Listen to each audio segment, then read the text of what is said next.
We celebrate today the feast of Corpus Christi, which for us as Americans is not a feast that we are familiar with on a regular basis throughout a liturgical life. In Europe, the Feast of Corpus Christi happens to be celebrated in a much more extraordinary and extravagant, I might say, as well, fashion.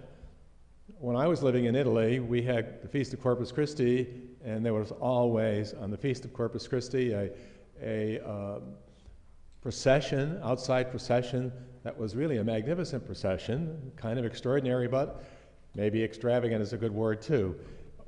And I remember going up to Orvieto. I've mentioned this in the past, with the dean of the North American College to celebrate the feast in the town of Orvieto, which was well known throughout central Italy as a place where there was a great procession and a great celebration of Corpus Christi. And it really was indeed quite a celebration, along with medieval jousting and celebration and dining out as well. So we here in this country, unless you come from a culture that maybe is Spanish in its origins, in the southwest part of the United States, or recently come from areas of Europe where they celebrate this, we would not have the processions here in the United States that they have overseas. But nevertheless, this feast of Corpus Christi, the body and blood of Jesus Christ, is important for us. And the popes felt that because the Eucharist is so important to our lives as Catholics, that there should be a celebration, a special celebration that brings home to us the importance of the Eucharist, focuses our attention upon the great gift of the body and blood of Jesus Christ.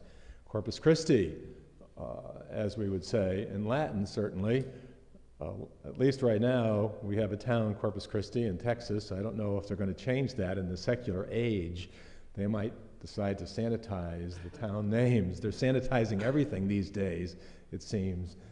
And I think we have a ship in the Navy named after Corpus Christi. Who knows how long that's going to last? It may not even be out there at this time, because doing away with our history seems to be an in thing right now. But nevertheless, we in the church are celebrating today the Feast of Corpus Christi. What does it all mean? Well, not many of us have studied Latin so that we know the actual translation, but we do know what the Mass is, and we know what the celebration of the Eucharist is all about. And if we look at the way the early church, the disciples of Jesus Christ, shortly after his resurrection, his disciples, it would be through the sharing of his body and blood, the magnificent gift that we have today that we call the Eucharist. And every time we get together for the celebration of prayer as a community, we celebrate the breaking of the bread, the sharing of the body and blood of Jesus Christ. Now, that is not just a symbol. We're talking about symbols today. How many symbols are being destroyed throughout our country today because people want to destroy symbols from the past? But for many people, symbols are just symbols. They're the past. But the Eucharist is a symbol, but it's a living symbol because Jesus Christ is really present when we celebrate the Eucharist. And that's what we believe. Yes, it's symbolic in some ways because of the implication of the breaking of the bread, food, spiritual food, bread, wine, all of that. But it's more than just a symbol. It's the reality of the presence of Jesus Christ. So it's a living symbol. And that's what we celebrate today. And that's what we have always preached. Not all Christian churches preach this. But the Catholic Church makes the celebration of the Eucharist the center of its worship life. And that's why we say to people who are Catholic, you need to come to church on Sunday to celebrate the Eucharist. Now, many people don't believe in the real presence, unfortunately. In the polls that we have taken, we know that there are Catholics who think it's just a symbol, that it's not a reality. Jesus Christ is present only in the Word, but how you can say he's present in the Word and accept that as a reality and not say that he's present in the breaking of the bread in the Eucharist and not accept that as a reality is something that is hard to follow logically. Anyway, an affirmation today is very important for us, for these people too. And I think some of it is a function of our poor religious education over the last 30 or 40 years, when we emphasized action, but we lost the reason why we are involved in action. The reason why we're involved in action is because we are living out the Eucharist. And if we don't celebrate the Eucharist, what's the reason for reflecting in our own lives when we have to sacrifice? What's the reason for sacrificing for others if we are not sustained and encouraged by the celebration of the body and blood of Jesus Christ with the message that comes with it? And so, the Eucharist is central to our worship and our faith life as Catholics. At the same time, as Paul would say, it's the food that nourishes the community. Why do we come together for nourishment? Because we, as imperfect human beings, and we're dealing with our own sinfulness, we are in accord with what we believe is the goodness of human beings, take those values and to bring them into their lives. Human history is the past. People who are graduating today, who are graduating this year, are going to make the history of future generations by the way they live their lives. History is in the making. It's in the making for the people who are leaving school to bring those values to their work, to their relationships with other people, and to their communities.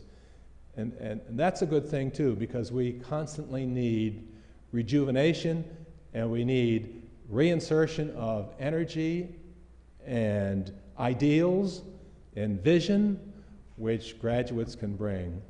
And that is so necessary, it seems to me, today when you and I, not just me, you and I, turning on the TV or reading the newspapers, see, and our encouragement to all of them is that they fashion a history that is perhaps better than what they have seen in the past, but certainly for us as Christians, a history based on values, the values of Jesus Christ.